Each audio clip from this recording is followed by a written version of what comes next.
Le monde est plein de mystères. Ce qui est connu nous satisfait, nous déçoit ou nous lasse. Ce qui est inconnu nous indiffère, nous effraie ou nous galvanise. Quoi qu'il en soit, on est attaché à notre zone de confort. Et si on décidait de voir la vie autrement? Dans Fragments d'essence, nous allons vers l'inconnu sous toutes ses formes. Nos principes, l'authenticité et la bienveillance. Nos objectifs, recréer du lien humain et partager les points de vue. Dans ce podcast, nous allons à la rencontre de celles et ceux que l'on ne prend pas assez le temps d'écouter et qui ont pourtant tellement à nous apprendre. Ensemble, nous parcourons les villes et les villages pour recueillir les précieux fragments de nos existences, croiser les regards et partager la richesse du monde qui nous entoure. Parce que ce qui fait une société ne peut se voir qu'au-delà des artifices, des barrières sociales et des jugements unilatéraux. Bienvenue dans le podcast qui vous donne la parole. Bienvenue dans Fragments d'essence.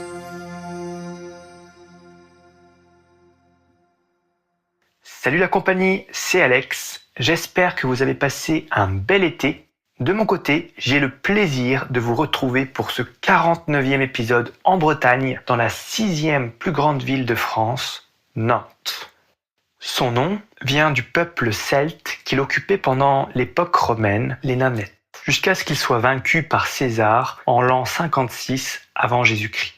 Cette ville-port se développe grâce à sa situation en bord de Loire. Ainsi, depuis l'Antiquité, Nantes s'affiche comme un véritable carrefour commercial tourné vers l'Atlantique. Dès l'époque romaine, la métropole vit de son port grâce aux échanges de cuivre éteint et produits agricoles. Durant le 5e et 6e siècle, le peuple breton s'installe à Nantes après avoir été chassé des îles britanniques par les Anglais et les Saxons. Le traité de rattachement de la Bretagne à la France, acté en 1532, signe toutefois la fin de l'indépendance de la Bretagne. Au XVIIe siècle, le port est un lieu d'importation de produits exotiques comme le tabac venu des Antilles. Le siècle suivant, il devient le premier port d'Europe et élargit le commerce triangulaire au point que la traite négrière connaît son apogée. Pendant la Révolution, la défense de Nantes est un enjeu essentiel de la guerre de Vendée et la ville en ressort minée au point de ne plus retrouver sa prospérité antérieure.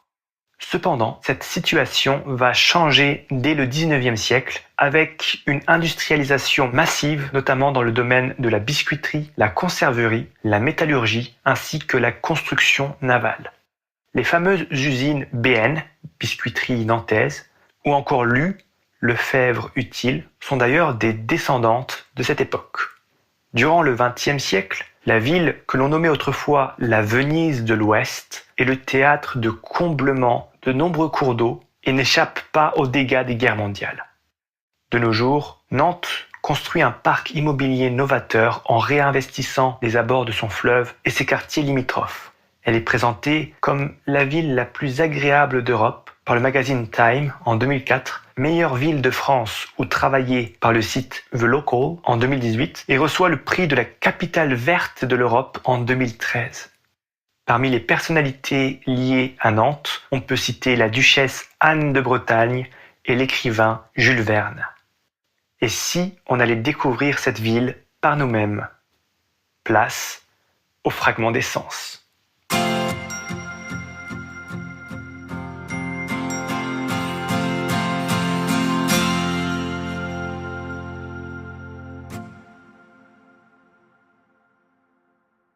Bonjour monsieur. Allez-y, on va. Ok, super, merci. Alors, est-ce qu'on peut connaître votre prénom pour commencer, s'il vous plaît? Thomas. Thomas, enchanté, bienvenue dans Fragments d'essence. Pour faire un petit peu connaissance, si demain, vous devez vous retrouver sur une île déserte, que vous pouvez prendre 3 objets sur vous, lesquels ce seraient? Des objets. Ça peut être des animaux de compagnie, si vous voulez aussi. On a déjà eu des cas comme ça. Ok, ouais, pourquoi pas mon chien, ouais. Un couteau. En étant tout seul, c'est ça? Oui, c'est ça. En étant tout seul, d'accord. 3 objets. Ça peut être de la nourriture, non?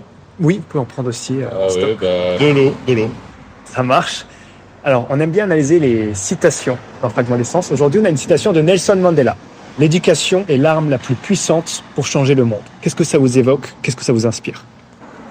Oui, oui, je la connaissais pas, mais oui, c'est bien dit. Comment bien éduquer dans ce monde? Déjà, ça commence par la famille, les parents. C'est la base. Et après, ça dépend des pays, mais bon, il y a des écoles. Tout le monde n'est pas logé à la même enseigne, on va dire. En Afrique, on part pas sur la même ligne de départ qu'en France ou en Europe, par exemple, niveau éducation, manque d'école, etc. Je pense que c'est pas simple pour certains. Et justement, comment on peut favoriser alors l'éducation pour tout le monde? Malheureusement, je pense que ça va être compliqué. Depuis de nombreuses années, je pense que c'est compliqué. Chaque continent, chaque pays joue un peu perso. Donc pour moi, c'est impossible de faire mieux. Dernièrement, j'ai été aux Cascades de Tendon. J'ai rencontré 2 personnes là-bas et elles ont été particulièrement affectées par les déchets qu'il y avait sur le chemin. C'était en forêt. Et elles ont une question. Comment mieux protéger l'environnement? Ça commence par l'éducation, comme on en parlait tout à l'heure. Rien qu'au centre-ville de Nantes, on retrouve tous les déchets, les fast-foods, etc. par terre, les canettes, les kebabs, etc. Voilà, ça commence par là. Commencer par mettre ces déchets à la poubelle. Et justement, puisqu'on parle de Nantes, pour les personnes qui ne connaissent pas Nantes, comment vous feriez découvrir la ville alors? Avec le petit train. Voilà, je suis arrivé à Nantes il y a 2 ans et une des premières choses que j'ai fait, c'est ça, c'est le petit train avec mon père. Ok, génial. Donc, je fais la même. Ça fait le tour du centre-ville ou... Ouais. Et est-ce que vous auriez une question à poser aux prochains inconnus que je vais rencontrer? Vu que je vais au sport, je vais te parler de sport. Ok. Moi, je fais de l'athlétisme. Pratiquez-vous du sport régulièrement? Quelle est la dernière chose qu'une personne différente de vous vous a transmise comme savoir et que vous aimeriez partager? Ne pas trop faire une fixation sur ses performances. Ok. Au niveau sportif, je parle. En fait, moi, au niveau performance, je suis vite déçu. Une question peut-être de compétition. Chaque personne a des niveaux différents. Quelqu'un va aller au maximum. Il y a des personnes, par exemple, pour un footing, il va faire un footing, donc d'aller à son allure. Moi, je voudrais toujours faire plus, par exemple. C'est dépassé. Voilà, tout à fait.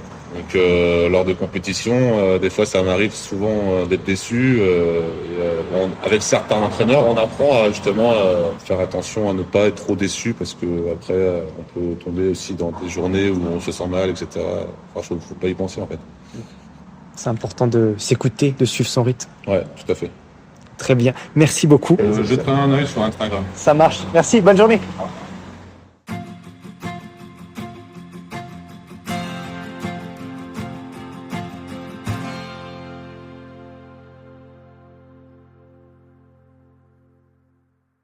Bonjour monsieur. Rémi. Enchanté Rémi, bienvenue dans Fragment d'essence. Donc moi c'est Alex. Première question, alors juste avant j'ai rencontré un monsieur et il a une question pour vous. Est-ce que vous pratiquez du sport? Enfin, j'ai 81 ans, donc j'en fais moins. Ah oui. Mais j'en ai pratiqué. Je fais encore un petit peu de vélo, mais pour me balader, quoi. Oh, super. Et quel type de sport vous aviez l'habitude de pratiquer? Alors, j'ai pratiqué le rugby longtemps. Et après, j'ai été dirigeant d'un club de handball. Mais en tant que dirigeant, je pratiquais plus trop de sport. Et depuis ma retraite, donc j'ai arrêté les activités de dirigeant. Et là, j'ai repris le vélo de route et le VTT. Ok, félicitations. Vélo de route, c'est pas évident. Hein. Ah ben c'est pour ça que je fais du VTT maintenant. Enfin, VTC précisément. D'accord. Alors, on aime bien analyser les citations dans Fragment d'essence. Aujourd'hui, on a une citation de Nelson Mandela qui est « L'éducation est l'arme la plus puissante pour changer le monde ». Qu'est-ce que ça vous évoque? Je suis complètement d'accord. Et je regrette que malheureusement, on fait de moins en moins d'efforts pour l'éducation. Au niveau financier, j'entends, parce que quand je vois les économies qu'on veut faire sur l'éducation et la santé, ça me révolte. Donc l'éducation, c'est vraiment la chose essentielle. Comment, justement, favoriser l'éducation? Comment bien éduquer? C'est la question. Alors l'éducation, déjà, il faut peut-être faire une distinction entre l'éducation et l'instruction. Donc, pour moi, l'éducation, c'est dans la famille. L'instruction, c'est à l'école. En sachant qu'au niveau de l'école, on ne peut pas faire l'impasse aussi sur l'éducation. Alors comment, après, c'est un très vaste débat. Tout à fait. Déjà, je crois que la première chose, c'est respecter l'enfant. Ça me paraît être essentiel. Le reste. Ça ne veut pas dire le laisser tout faire. L'éduquer en le respectant. Et c'est la même chose pour un enseignant. Instruire en respectant. Tout à fait. Alors justement, si vous aviez un projet à apporter au monde et si vous en aviez les moyens, qu'est-ce que ce serait? Un projet. L'éducation et la santé. Ça me paraît essentiel. Et il faut quand même aussi assurer la sécurité des gens. Mais je pense que si les gens sont bien éduqués, les problèmes de sécurité seront quand même moindres. Et vous, personnellement, niveau santé, est-ce que ça va? Oui, moi ça va. J'ai cette chance-là. Je reconnais que c'est de la chance. Super. S'il y a un événement qui vous a marqué sur toute votre vie et que vous aimeriez partager aux personnes qui nous écoutent, lequel ce serait? Ça peut être positif ou négatif, comme vous voulez. Des événements positifs. Ouais. J'en ai eu plein. Bon, moi j'ai aimé, si vous voulez, après 68, il y a eu une évolution de la société vers plus de liberté. Pour moi, ça a été important. Ensuite, quand Mitterrand a été élu, les premières années, il y a eu vraiment quelque chose de positif qui s'est enclenché. Mais malheureusement, ça n'a duré que 2 à 3 ans. Donc voilà ce que je retiendrai. Maintenant, moi j'étais enseignant, j'ai constaté que progressivement, la liberté des enseignants s'est trouvée diminuée parce qu'on impose des façons de faire, etc. Ça, c'est négatif. C'est important de laisser une certaine liberté, Oui. toujours avec respect. Oui. Voilà. Très bien. Est-ce que vous auriez une question à transmettre aux prochains inconnus que je vais rencontrer? Une question à transmettre à la prochaine personne. Eh bien, moi je voudrais qu'on puisse vivre ensemble. Que quelle que soit l'origine des gens, quel que soit leur métier, qu'ils soient des métiers difficiles, qu'on reconnaisse tout le monde de la même façon. Ce serait ce genre de question que j'aimerais bien qu'on pose. Le vivre ensemble, quoi. Ok. Donc, comment vivre en collectivité? Oui, Comment bien vivre en collectivité? voilà, c'est ça. Ok, très bien, c'est Au noté. revoir, Bonne journée. monsieur. Au revoir.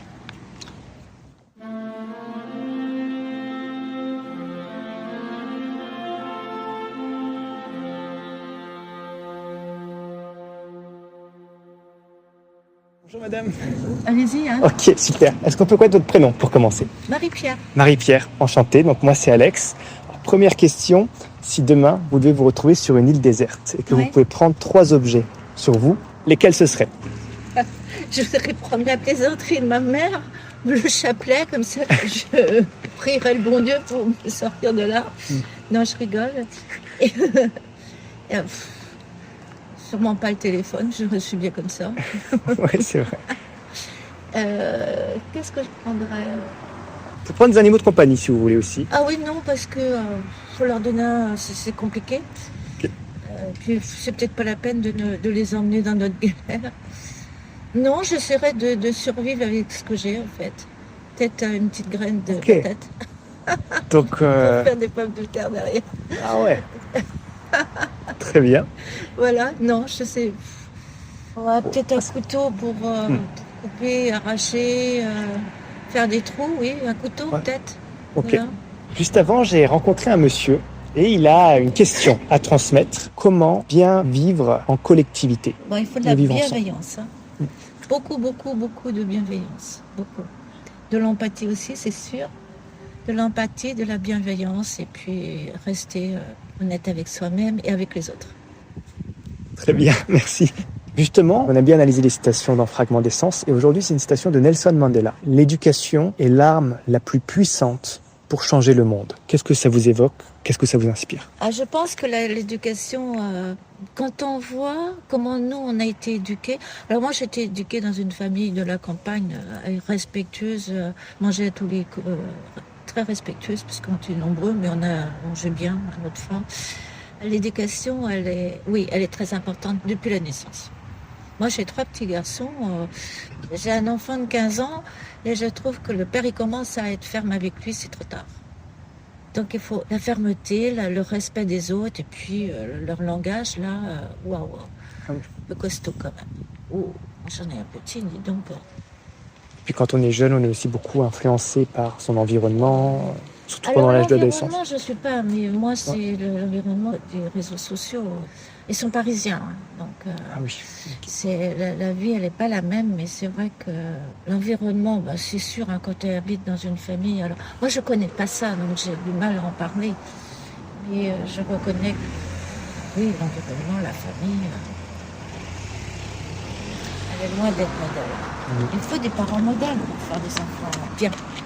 Modèle, ça ne veut pas dire, c'est pas excès, si vous voulez, mais c'est leur modèle. Moi, je vois en vieillissant, je repense à des fois ce que ma mère me disait, me préconisait. Je reviens beaucoup là-dessus. Et des fois, je le dis à mes enfants. Bon, ils ne veulent rien savoir, rien entendre. Une fois, ma fille m'a dit, il ne t'écoute pas. Je dis, c'est pas grave. Je lui ai toujours dit, Le principe que j'ai enseigné à ma fille, c'est la famille d'abord, le respect de la famille. La famille d'abord, c'est sûr. Moi, j'ai pas pu la créer, ma famille. J'ai perdu... j'étais carriériste, en fait. Donc, les hommes qui me suivaient... Je voulais toujours des hommes un peu plus... qui m'apprenaient quelque chose. Personne simple, ça ne m'intéressait pas. Et ça m'a apporté ma fille, la famille. Ça m'a apporté l'aspect financier à peu près correct. Mais... actuellement, j'ai pas le soutien sentimental et en vieillissant, c'est sûr que c'est quelque chose qui me manque. Donc ça, je dirais toujours à ma fille, t'as 3 enfants, essaie de composer parce que c'est un besoin à l'équilibre sentimental, moral et financier. Mais c'est un ensemble. Oui. C'est pas toujours ce qu'on a. On privilégie des choses et pas les autres, mais il faut se méfier, quoi. L'équilibre est difficile. C'est sur un fil. Quelle est la dernière chose qu'une personne différente de vous a transmise comme savoir? Les différences, la tolérance surtout. La tolérance, on me l'a appris et j'essaie beaucoup de parler avec des gens, j'essaie le dialogue avec les autres parce que c'est pas ta parole qui est foi. Ta parole, c'est ta parole, c'est ton avis. Mais c'est comme la politique, ils ont tous raison en fait. Chacun, à leur manière, ils ont des bonnes choses, tout ce qu'ils en sont, ils ont des bonnes choses. Ils sont très catégoriques, moi ça me déplaît, mais j'allais dire, chacun a sa raison. Si il te l'explique, à toi de comprendre pourquoi il dit ça. Ça fait partie de son passé, ça fait partie de son histoire, ça fait partie de plein de choses. Mais il faut essayer de comprendre les autres et pas être dans l'objectivité en disant, non, t'as tort, quoi. Ça sert à rien. Là, c'est raison. Si vous aviez des ailes, Marie-Pierre, des ailes, ouais. Jusqu'où iriez-vous? Loin d'ici. Loin, sur une autre planète? Sûrement pas. Non, mais loin d'ici. Moi, je suis née à la campagne et j'avoue que la paix se retrouve encore à la campagne. La paix, la sérénité, le bien-être et puis le bonheur, c'est énorme. Ici, c'est difficile de tout avoir. On peut pas. Ah bah justement, alors pour les personnes qui ne connaissent pas Nantes, comment vous feriez découvrir la ville? Pas mon quartier parce qu'il devient délicat, compliqué. Je trouve qu'on n'a pas assez... moi, je fais toujours très attention à l'argent et tout ça. Je voyais chez Decathlon l'autre jour, une famille, 4 gosses, 4 vélos neufs. Je me suis dit, mais punaise, où est-ce qu'ils prennent l'argent? J'aime bien le beau. Je regarde le luxe, mais j'aime bien le beau et j'aime pas la pauvreté. Peut-être à toi de rechercher quelque chose de mieux, mais pas faire voir la pauvreté, parce que j'ai l'impression qu'ils se plaisent là-dedans. Enfin, je sais pas, j'en sais rien. Je vais pas dire qu'ils se plaisent, mais ils grignotent sur nous, ils grignotent notre vie, ils grignotent tout, ils vandalisent, ils cassent, ils crachent. Comment? Ils cassent tout. Alors, je vais vous dire, je suis pas dans un bon quartier aussi. J'ai le quartier là qui est pas très bien, mais bon, ils se tiennent. Mais j'ai quand même un maximum de Roms là derrière qui viennent. Waouh, j'étais 4 fois cambriolée quand même. Donc c'est beaucoup. Donc je peux plus. Et quand je vois ces femmes et ces enfants en tram là, ils crient dans le tram, ils parlent très fort dans leur téléphone. J'ai plus envie de le prendre. Le week-end, c'est gratuit. Ces gens-là qui vont, profiteurs, je trouve qu'ils profitent. Alors c'est peut-être pas leur chance, c'est peut-être, mais je sais pas quoi faire. Mais je peux plus. Vraiment, je suis. Et est-ce que vous avez d'autres lieux emblématiques que vous aimez, par exemple dans la nature, ici à Nantes? Alors ici on est gâtés parce que l'autre jour je suis allée avec ma famille, j'ai pris le bateau de l'Erdre et elle nous a dit dans son exposé que toute personne avait un îlot de verdure à moins de 300 mètres de chez soi. Je ne sais pas comment elle a calculé ça, elle, enfin bon, tous ces gens-là qui sont dans les mairies et qui cherchent à faire, mais c'est vrai, la nature. Elle nous permet d'avoir nos saisons. Elle nous permet de manger parce qu'il y a des fruits et des légumes de chaque saison. Elle nous permet de vivre. Et l'été, il fait chaud. L'hiver, il y a des fleurs. Donc dans les mimosas, ils commencent à fleurir dès l'automne. Et c'est vrai qu'on est quand même une ville où... alors, moi, je suis un quartier où il n'y a pas trop d'immeubles, pas trop grand. Et il y a beaucoup de rivières. Alors, il n'y a pas que ça. Moi, j'aime bien la ville, j'aime bien le shopping, j'en fais beaucoup moins. Mais la ville, le centre de Nantes, est quand même assez joli. Il y a des belles architectures. Alors, ce n'est pas des bonnes périodes, certes, ça reste. Mmh. On va zapper quelques histoires négrières. Pour terminer, est-ce que vous auriez une question à transmettre aux prochaines personnes que je vais rencontrer? Alors, ouais, j'aimerais bien, qu'est-ce qu'ils pensent de tous ces... Je parle pas des migrants, ça c'est une maison de prière. C'est pareil, ils prient presque tous les jours. Ils vont, moi j'habite derrière, ils mettent ta voiture devant chez toi, devant le portail. Qu'est-ce qu'on fait pour, je vais pas dire limiter, mais... Mieux éduquer peut-être? Alors oui, peut-être, pas éduquer. Comment peut-on faire pour que ça s'arrête, quoi? Enfin, qu'on n'a pas tout ce monde sur notre tête. Nous, on a un enfant, 2 enfants. Quand tu vas dans le tram, là, ces femmes, elles sont seules, elles ont 4 gosses. Tu te dis, punaise, comment elles font, quoi.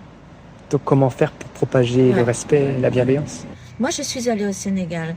Au Sénégal, ils ont pareil, c'est des gosses à tout va, des talibés comme ils appellent, hop, des enfants de la rue. Tous les jours, ils sont en train de t'appeler, de quémander. Comment ces femmes-là, elles acceptent ça? Elles ont le choix. Il y avait une dame, une fois, elle avait un truc là, comme ça. Je dis, mais qu'est-ce que tu as comme ça? Elle me dit, bah écoute, c'est un patch pour pas avoir d'enfant. Je dis, pourquoi tu prends pas la pilule?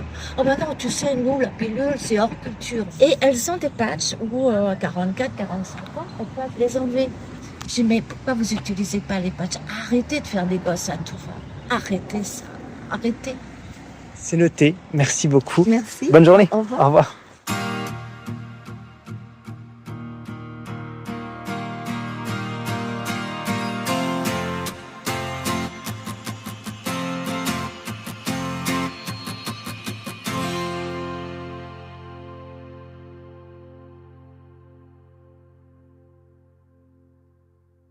C'est donc sur ces notes que se termine le 49e épisode de Fragments d'essence à Nantes.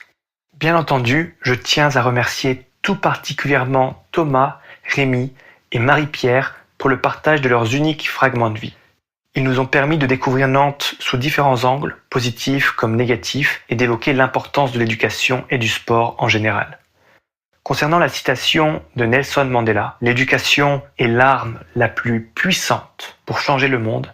Elle souligne avec clarté que l'éducation est un puissant facteur de changement. Ce droit fondamental, s'il est bien appliqué pour tout le monde, permet non seulement de diminuer la pauvreté, mais encore d'innover, d'augmenter les niveaux de santé et de développer la paix et la stabilité dans le monde. Or, force est de constater que le monde traverse une crise des apprentissages. De nos jours, on estime à plus de 750 millions de personnes le nombre d'analphabètes dans le monde, dont 2/3 sont des femmes. Selon un article de la Banque mondiale, dans les pays à revenus faibles et intermédiaires, la proportion d'enfants en situation de pauvreté des apprentissages, c'est-à-dire la proportion d'enfants de 10 ans incapables de lire et comprendre un texte court adapté à leur âge, est passée de 57% avant la pandémie à environ 70% en 2022. Certains choix politiques peuvent délibérément priver les individus de scolarité. C'est ainsi que, depuis la prise de pouvoir des talibans en août 2021, l'Afghanistan devient le seul pays au monde où l'enseignement secondaire et supérieur est strictement interdit aux filles et aux femmes. D'autres instrumentalisent la scolarité pour défendre leurs propres intérêts nuisibles à la collectivité, comme c'était le cas par exemple sous le régime nazi où la jeunesse était tenue éloignée de toute autre influence extérieure. Face à toutes ces menaces, et d'autres encore, il convient de préserver un esprit éclairé et sans cesse promouvoir une éducation saine où chaque individu jouit de son droit d'apprendre dans le respect le plus total. Ainsi, ce ne seront plus de grands fusils qui dirigeront notre avenir, mais de grands esprits.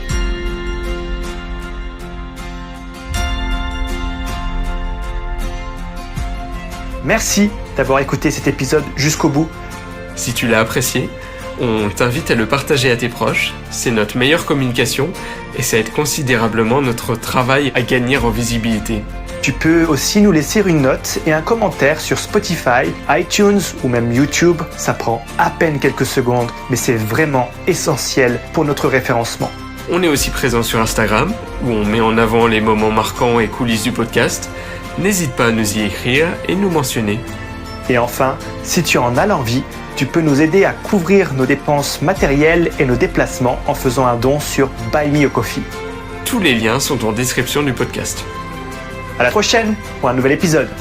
Et n'oublie pas toi aussi et dès aujourd'hui de rassembler les précieux fragments de nos existences.